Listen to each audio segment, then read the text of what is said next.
Pope Francis demands justice for migrants, saying refugees need safe escape routes, not closed doors.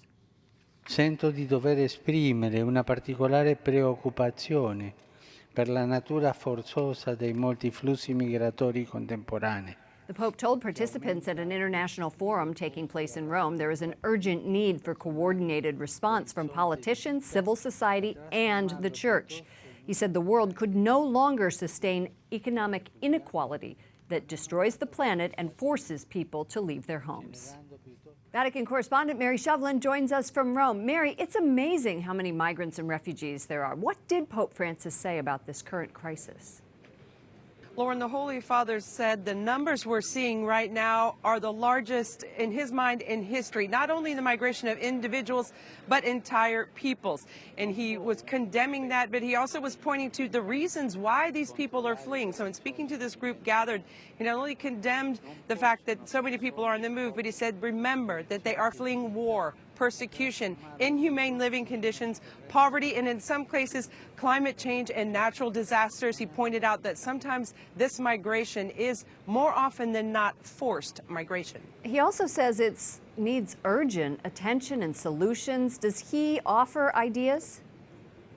One of the ideas that Pope Francis pointed to, it's something that's working here already in Italy. He's calling for what are called humanitarian corridors. That is something through private agencies working together with the local government, and oftentimes they airlift these migrants and refugees in a very legal, protected way and fly them into the host country. This is something we have going on here.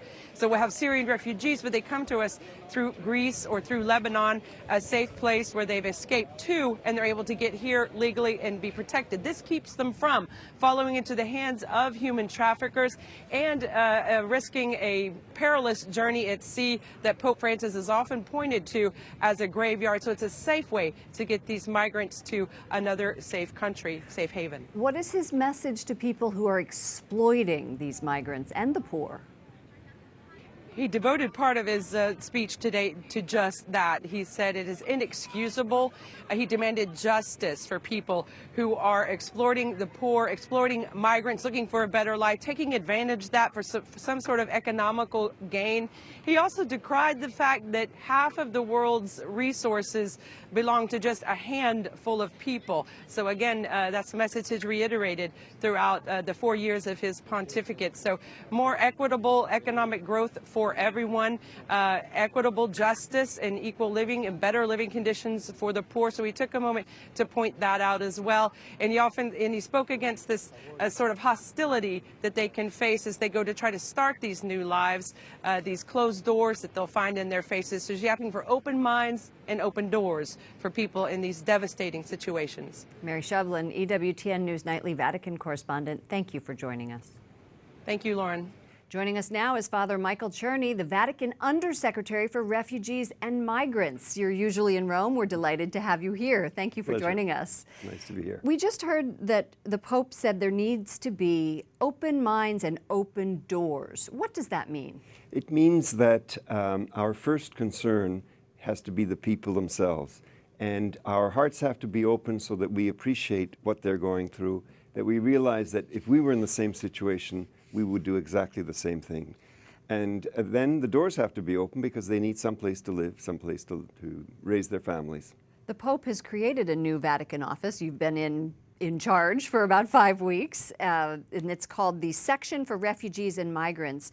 Will you be seeking these humanitarian corridors that the Pope mentioned today for people to come in? Humanitarian corridors is one important solution that would make it safer and more secure for people to move when they have to move and make them less vulnerable to traffickers.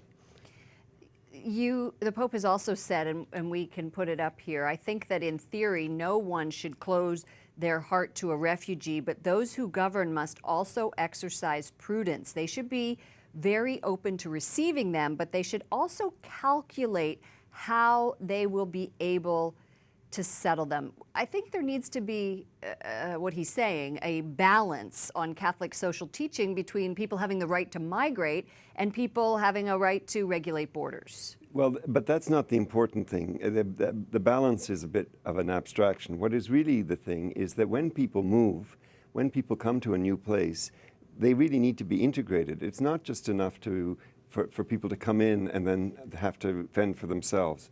And once a country has integrated as many people as it can, then it needs to help look for other solutions.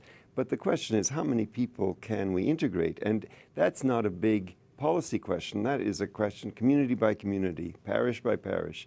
We can welcome people, we can make a little more room at the table, and we'll see that, in fact, it's not such a huge problem as it looks when you quote the big numbers. You've said that the global refugee crisis isn't global and it isn't a crisis. What do you mean by that? Well, it's not a crisis because human beings, we've been moving ever since we became human. This is a very important, it's just part of our genetic makeup that we do move. And so moving is not so terribly unusual.